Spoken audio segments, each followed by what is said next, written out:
उर्वशी की आंखों में हवस साफ साफ दिखाई दे रही थी, लेकिन विवेक अपने आप को काबू में करने की कोशिश में लगा हुआ था और बात बदलने की कोशिश कर रहा था।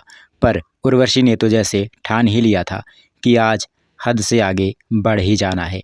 वह बार बार विवेक के करीब आने की कोशिश करती, पर विवेक ने अपने सब्र पर पूरी तरह से शिकंजा कस के रखा था।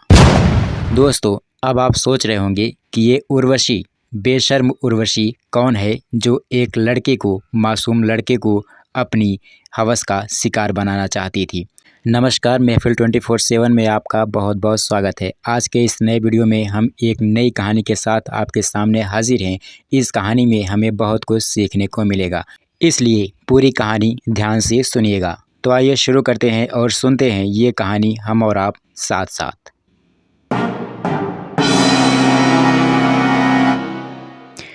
दोस्तों, कुछ साल पहले की बात है। विवेक ने जैसे ही इंटरमीडिएट की परीक्षा पास की, उसने अपने घर वालों से शहर में रहकर आगे की पढ़ाई करने की इच्छा जताई। अब घर वाले इतने संपन्न तो नहीं थे कि विवेक की पढ़ाई का खर्चा उठा सकें, और वो भी शहर में। फिर भी विवेक के पिताजी ने हामी भर दी, इस शर्त पर कि तुम शहर में सिर्फ पढ़ाई करने जा रहे हो, मौज मस्ती नहीं। इसलिए कभी हमारी मेहनत के पैसे का दुरुपयोग मत करना और अय्याशी में मत उड़ाना। विवेक पर तो बस पढ़ाई का भूत सवार था, इसलिए उसने तुरंत अपने पिताजी की शर्त मान ली। बस फिर क्या था, वह पहुंच गया शहर में अपने सपनों को लेकर। विवेक का सपना था कि वह कड़ी मेहनत करके जल्द से जल्द सरकारी नौकरी हासिल करके अपने गरीब परिवार की स्थिति को सुधार दे। उसके पिताजी ने किसी से उधार लेकर उसे पैसे दिए थे, जिससे उसने शहर में एक रूम लिया और कॉलेज में अपना एडमिशन भी करा लिया। विवेक ने जिस लॉज में कमरा लिया था, उसमें कुछ संपन्न घर के कुछ बिगड़े हुए लड़के भी रूम लेकर पढ़ाई करते थे, जो हमेशा हमेशा बड़ी बड़ी बातें करते रहते थे।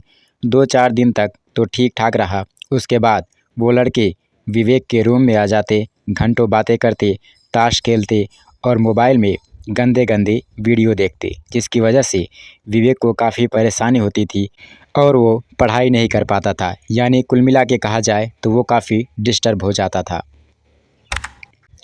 फिलहाल 1-2 दिन तो विवेक ने किसी तरह बर्दाश्त किया, मगर उन लड़कों की हरकतें बढ़ती हुई देखकर विवेक ने सोचा कि ये लोग तो उसे पढ़ने ही नहीं देंगे, ऐसे ही डिस्टर्ब करते रहेंगे, मेरे पिताजी के दिए हुए पैसे बर्बाद हो जाएंगे। विवेक ने अगले ही दिन उन लोगों को रूम पर आने से रोक दिया, यह कहकर कि वह काफ़ी डिस्टर्ब होता है। विवेक का इस तरह से रूम में आने से रोकना उन लोगों को, यानी उन लड़कों को नागवार गुजरा, यानी उन्होंने अपमानित महसूस किया। अब उन बिगड़े हुए लड़कों ने विवेक को और भी ज़्यादा परेशान करना शुरू कर दिया। जब भी विवेक पढ़ने बैठता, वे लोग मोबाइल में गाना लगाकर पूरी आवाज़ में फुल वॉल्यूम में रख देते, ताकि वह और भी ज़्यादा डिस्टर्ब हो जाए। उन लोगों के सामने विवेक एकदम अकेला पड़ गया था। उसे समझ में नहीं आ रहा था कि वह करे भी तो आखिर क्या करे। उन लड़कों की हरकतें ऐसी थी जो कम होने का नाम भी नहीं ले रही थी। धीरे धीरे 10 दिन और बीत गए। विवेक इतना सीधा साधा था कि वो लड़ाई झगड़ा भी उन लोगों से नहीं करना चाहता था। वे लड़के सुधरने वाले तो थे नहीं, तो विवेक ने फैसला किया कि वह लाज ही छोड़ देगा, यानी कमरा ही छोड़ देगा और कहीं और रूम की तलाश करने लगा। लेकिन आप सब तो जानते हैं कि शहर में कमरा मिलना इतना आसान भी नहीं होता। जहाँ कहीं रूम मिलता भी तो वहाँ का माहौल सही नहीं रहता, और कहीं कहीं इतना ज़्यादा महंगा होता कि विवेक के बजट से ही बाहर रहता। आखिर वो एक गरीब परिवार से संबंध रखता था। उसने अपने पिताजी को अपनी सारी परेशानी बताई।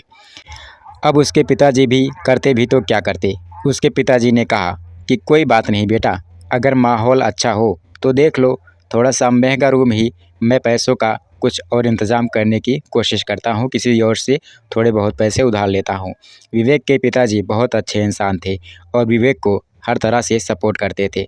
विवेक ने तलाश जारी रखी और फाइनली उसे एक रूम मिल गया, जिसका रेंट कुछ ज़्यादा था, लेकिन कुल मिलाकर देखा जाए तो वहाँ का माहौल काफ़ी अच्छा था और विवेक को काफ़ी पसंद भी आया था। दरअसल इस बार विवेक ने जहाँ पे रूम लिया था, यह कोई लॉज नहीं था बल्कि एक घर था। यहाँ पर एक छोटी सी फैमिली यानी परिवार रहता था, जिसमें एक वृद्ध महिला थी जिसे लोग यानी आस पड़ोस के लोग दादी कहते थे। दादी की एक बहू थी जिसका नाम था उर्वशी। उसके 2 छोटे छोटे बच्चे थे और पति दूसरे शहर में नौकरी करता था। एक कमरा खाली था तो उर्वशी ने उसे भाड़े पर विवेक को दे दिया, यह कहकर कि हमारे बच्चों को सुबह शाम ट्यूशन पढ़ा दिया करो। विवेक भी सीधा साधा था, मान गया। विवेक ने अगले ही दिन नए रूम में अपना सामान शिफ्ट कर दिया। अब यहाँ पर विवेक को डिस्टर्ब करने वाला यानी परेशान करने वाला कोई भी नहीं था। नीचे के कमरों में उर्वशी और उसका परिवार रहता था, जबकि ऊपर एक ही कमरा था, एक ही रूम था जिसमें विवेक आराम से पढ़ाई करता। ना कोई ऊपर आता और ना ही विवेक कभी नीचे जाता। इतना शांत वातावरण पाकर अब विवेक काफ़ी खुश था। उसने अपने पिताजी को भी इस बारे में अवगत करा दिया। विवेक के पिताजी भी अब खुश थे, क्योंकि यहाँ उनके बेटे को डिस्टर्ब करने वाला कोई भी नहीं था। वह आराम से पढ़ाई कर सकता था। अब तो बस उन्हें पैसे कमाने थे मेहनत से, ताकि विवेक की पढ़ाई में कोई बाधा ना आए। इधर विवेक एकदम पढ़ाई में बिजी हो चुका था। शाम को गोलू और नेहा ज़रूर विवेक के रूम में पढ़ने के लिए आते, लेकिन विवेक उनसे अब डिस्टर्ब नहीं होता था। गोलू और नेहा से विवेक इसलिए डिस्टर्ब नहीं होता था क्योंकि एक तो वो सिर्फ़ और सिर्फ पढ़ने के लिए आते थे और पढ़ना पढ़ाना तो विवेक को अच्छा ही लगता था। साथ में गोलू के साथ थोड़ी सी मस्ती करके उसका मनोरंजन भी हो जाता था। गोलू और नेहा भी विवेक से काफ़ी घुल मिल गए थे और नीचे जाकर अपनी मम्मी उर्वशी से विवेक की खूब तारीफ़ करते कि चाचा बहुत अच्छा पढ़ाते हैं और हम लोगों को खूब मस्ती करवाते हैं।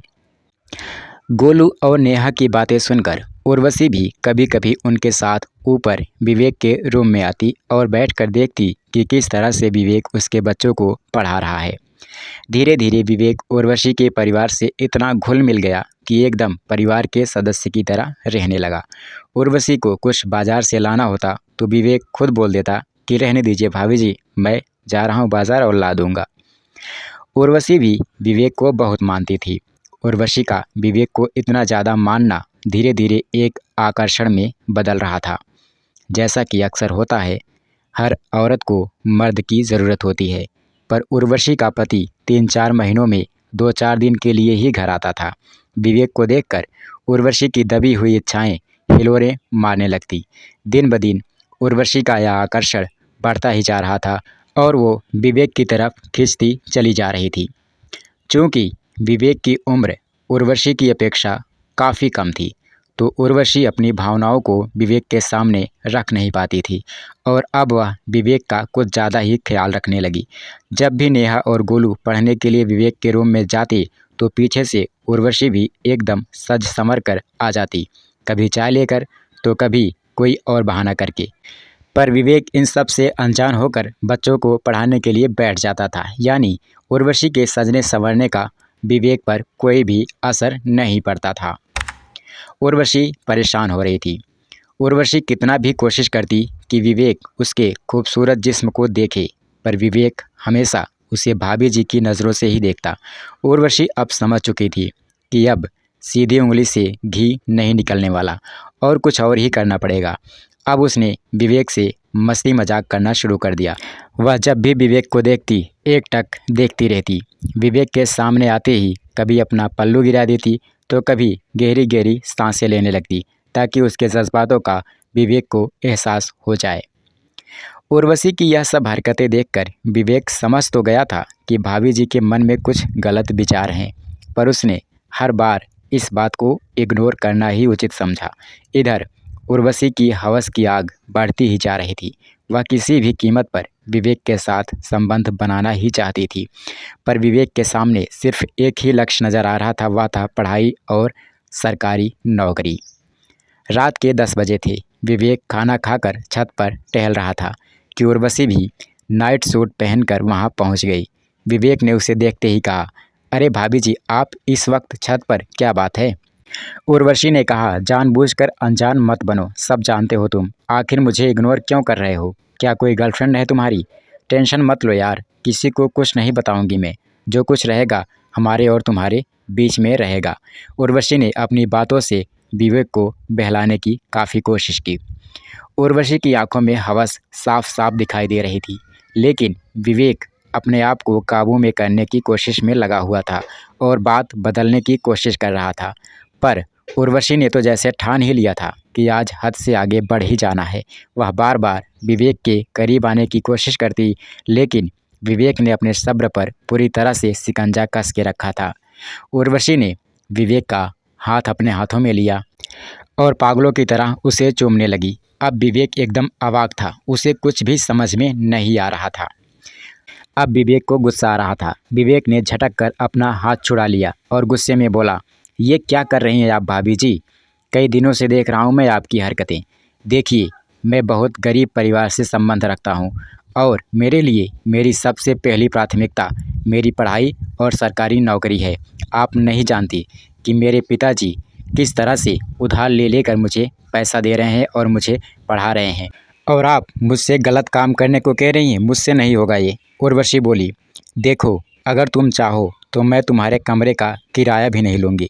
बस तुम मेरी इच्छा पूरी कर दो। बस जो कहोगे वो करूँगी मैं तुम्हारे लिए एकदम पागल हो गई हूँ विवेक। मैं तुम्हें किसी भी कीमत पर पाना चाहती हूँ। विवेक ने कहा, माफ़ कीजिएगा भाभी जी, पर ऐसा नहीं हो सकता। आप मुझे उस रास्ते पर चलने के लिए कह रही हैं जिस रास्ते पर सिर्फ़ और सिर्फ बदनामी है। आप मुझे मेरे लक्ष्य से भटकाने का प्रयास मत कीजिए। प्लीज़ अब जाइए और सो जाइए आप। यह कहकर विवेक रूम में चला गया। अब उर्वशी को लगने लगा कि विवेक मानने वाला नहीं है। अब उर्वशी के दिमाग में एक प्लान आया। वह पीछे से विवेक के रूम में गई और जाते ही उसने अपने सारे कपड़े उतार दिए। विवेक से लिपट कर बोली, अब मैंने अपनी इज्जत तुम्हें सौंप दी है। अपनी इज्जत चाहते हो तो मेरी इच्छा पूरी करो, वरना अब मैं शोर मचाऊंगी। अब विवेक काफ़ी परेशान हो गया। उसकी समझ में कुछ नहीं आ रहा था। कुछ करे तो भी गलत और ना करे तो भी बदनामी होगी। अगर इसने शोर मचा दिया तो। विवेक अब सोच ही रहा था कि उर्वशी ने विवेक को बिस्तर पर ढकेला और उसके ऊपर चढ़कर अपनी इच्छा पूरी कर ली। इसके बाद वह नीचे चली गई। अगले दिन सुबह विवेक अपने आप से नज़रें नहीं मिला पा रहा था। पूरा का पूरा दिन बीत गया, लेकिन विवेक ने आज अपनी कोई भी किताब नहीं उठाई, जबकि हर रोज़ वह दिन भर पढ़ता ही रहता था। उसके सामने बस वही रात का मंजर बार बार आ रहा था। दोस्तों, उसके बाद तो उर्वशी विवेक के प्यार में पागल ही हो गई, या यूं कहिए कि हवस में अंधी ही हो गई। अब हर रोज़ वह विवेक को ब्लैकमेल करने लगी और हर रात बच्चों को सुलाकर विवेक के रूम में आ जाती अपनी हवस की आग बुझाने के लिए। दिन बीतते गए। विवेक का पढ़ाई में अब मन भी नहीं लग रहा था। फर्स्ट ईयर का रिज़ल्ट आया तो बहुत ही कम नंबर आए। बस किसी तरह से वो पास ही हो पाया। जब उसके रिज़ल्ट के बारे में उसके पिताजी को पता चला तो उसके पिताजी ने खूब डांट लगाई। इधर उर्वशी हर रोज़ विवेक का शारीरिक और मानसिक शोषण कर रही थी। वह ना तो विवेक को छोड़ रही थी और ना ही उसे कमरा छोड़ने दे रही थी। बार बार धमकी दे रही थी कि अगर उसने उसकी बात नहीं मानी तो बलात्कार का झूठा केस करके फंसा दूंगी और फिर ढूंढना सरकारी नौकरी। विवेक अब एकदम डर गया था। उसे कोई भी रास्ता सूझ नहीं रहा था। उसने प्लान बनाया कि वह आत्महत्या कर लेगा और सारी की सारी समस्या ही खत्म हो जाएगी। फिर उसने विचार किया कि उसकी आत्महत्या के बाद उसके माता पिता का क्या होगा, क्योंकि वही तो उनका एकमात्र सहारा है। उसने सोचा कि एक बार पिताजी से बात करूं, हो सकता है कुछ हल निकल आए। उसने अपने पिताजी को सारी बात बताई। विवेक के आंसू देखकर उसके पिताजी ने उसे डांटा नहीं, बल्कि हौसला दिया कि सब कुछ ठीक हो जाएगा, और विवेक को काफ़ी समझाया कि बेटा, आत्महत्या करना कोई भी समझदारी का काम नहीं है और दोबारा आत्महत्या के बारे में भूल कर भी मत सोचना। बस फिर क्या था, विवेक के पिताजी भी शहर पहुंच गए और सबसे पहले थाने में जाकर सारी की सारी बात बता दी। पुलिस के साथ विवेक के पिताजी जैसे ही विवेक के रूम पर पहुंचे, वह फपक फपक कर रोने लगा। पुलिस ने उर्वशी से पूछताछ शुरू कर दी और मेडिकल के लिए भेज दिया और विवेक को उसकी हवस के जाल से बाहर निकाला। आज विवेक काफ़ी हल्का महसूस कर रहा था। दोस्तों, इस कहानी से हमें एक सीख तो मिलती है कि इस तरह की सिचुएशन में जब भी आप फंसे, चाहे आप लड़का हो या फिर लड़की, कभी भी हार नहीं माननी चाहिए। हार मानकर आत्महत्या के बारे में कभी भी नहीं सोचना चाहिए। एक बार, बस एक बार अपने माता-पिता से अपनी समस्या के बारे में ज़रूर बात करें, हर एक संकोच को त्याग कर। मैं 100% श्योर हूँ कि माता-पिता कोई ना कोई सॉल्यूशन ज़रूर निकालेंगे। आखिर उन्हें जीवन का अनुभव हमसे ज़्यादा होता है। दोस्तों, ऐसी ही सीख देने वाली कहानियों के लिए हमारा चैनल सब्सक्राइब ज़रूर कर लीजिए और हाँ, अगर वीडियो पर नए हैं, चैनल पर नए हैं, तो वीडियो को शेयर करना मत भूलिएगा।